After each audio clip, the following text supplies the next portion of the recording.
to me, choosing is actually an exercise in freeing up your resources, right? As opposed to trying to decide, which is using up resources. So the more choices I make, the less decision fatigue I'll have, because it's not something I have to make serious and heavy and use a bunch of brain power. I just choose.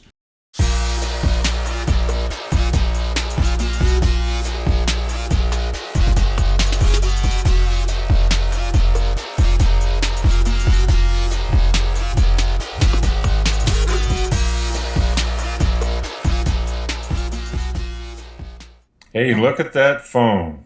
Hold on. No, I can't talk right now. I love you, Jason. We have a show to do. Snookum butts. I'll call you back. Okay, bye. Hi, everybody. Episode number 34 of The Not So Serious Life. There's Jason Goldberg and Steve Chandler right there on the back of my phone. I have essentially taken my phone from being worth $500 to being worth maybe $5. You think? I don't know. Yeah, well, I admire that. Thank you. Steve, how you doing, man? I'm doing great. I have a quiz for you. Okay, I'm ready. Give me the quiz. Okay, here's the thing.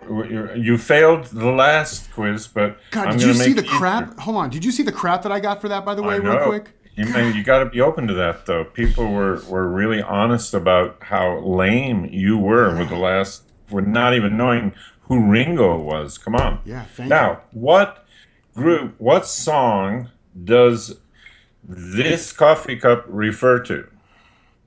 Okay. All right. It's been a hard day's night, and I've been working like a dog. See, that's pretty good. Jason, you are redeemed. Woohoo! No, Lennon, you know the group, right? Lennon and McCarthy. Right? The Beatles. It's Lennon McCarthy, right. Right. It's the Beatles, right? Yes. Okay, McCartney, Jason. Oh, did I say McCarthy? Not McCarthy. Okay? And just like that, You're doing so well for a while there. My redemption's gone. Lennon and McCarthy. Awesome. Classic. Are you searching for a new co-host, Steve? Are you trying to edge me out here with my musical abilities? You're trying hard. I like you're an example to people who don't realize trying really is worth a lot.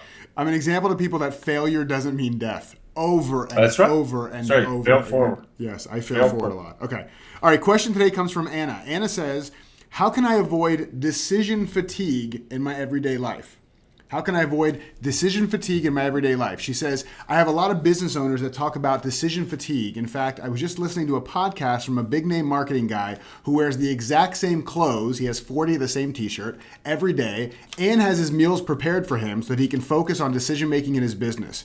What do you think of the concept of decision fatigue? Is it real? Does mindfulness of every choice exhaust your decision-making capability? Or can we avoid this kind of repetition and still make good decisions in our lives and businesses? So have you ever heard of this term, decision fatigue, Steve? Yes, I have. And if decisions come easy, if you're choosing this and choosing that and moving effortlessly through your life and not fretting over your decision making, then you won't have decision fatigue. It will be just a part of life to make these choices as you move through.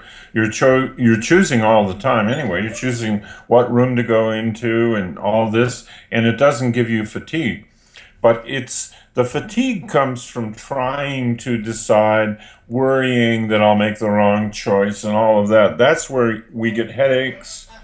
The fatigue comes from trying not to get it wrong. And if you were to live the not so serious life, you can still be sincere and devoted in your business, but you won't fret so much. You won't worry so much. You won't stress out over every little decision. Yeah, I know. I love that. And this is something, again, that was from Crazy Good. You know, Crazy Good is called a book of choices, right? And there's no such thing that I've heard, at least, of choice fatigue, right? It's decision fatigue. No. Choosing's great. In fact, choosing, to me, and this is directly in line with what you're saying, Steve, is that, to me, choosing is actually an exercise in freeing up your resources, right? As opposed to trying to decide, which is using up resources. So the more choices I make, the less decision fatigue I'll have, because it's not something I have to make serious and heavy and use a bunch of brain power. I just choose.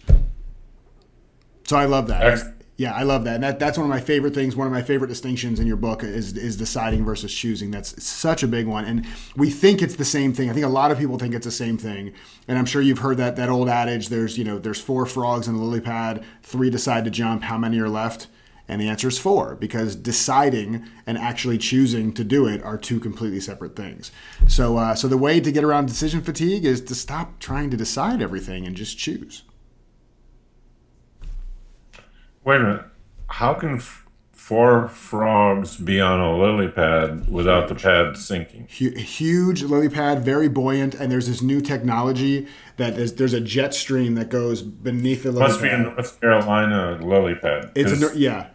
Yeah, and I forgot to mention the lily pad is on land, so it's actually yeah. Okay. Right. I love how in these deep transformational conversations you go directly to logistics and gravity. That's good. That's good. Right.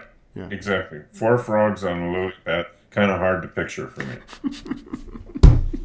Yeah, I'm not criticizing your little parable that I'm not criticizing your parable, but it was sort of hard for me to picture. I couldn't get past the visual. I was trying to decide whether that was the visual I was going to use, but instead of using up my resources, I decided to just choose and use that. Why don't you have 2 frogs speak? When you use this in the future, why don't you put 2 frogs, 2 little frogs, 2 baby frogs on a big lily pad, and they both decide to jump off. How many are left on the pad? That would be Steve, there are 2 gnats on an aircraft carrier. Well, how would they stay? You mean the carrier's on the ground? The carrier's not moving. They could be on the ship. They could be on the ship while it's moving. An aircraft carrier. Right. You're right. But how does it get out on the ship? Oh, it got on the ship when it was in port. We'll continue the conversation offline. What do you think about that? Okay. Episode number 34, The Not So Serious Life. Don't forget to keep sending your questions and any other gravity or physics related things to help us understand the way the world works to questions@thenotsoseriouslife.com. We love you guys sending in questions. They're so much fun to read.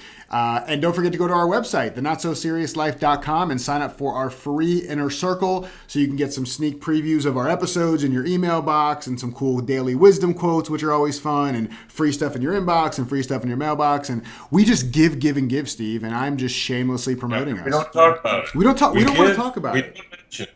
We don't talk. No. We're not the type to say that we go above and beyond. Not that kind of person. We are not that kind of person that goes on and on about what we do for others. On and on about the books and the CDs, and we don't talk about that here. Okay, good. I'm so glad we're on the same page with that. We love you guys. Excellent. We'll see you next time. Peace out. Peace.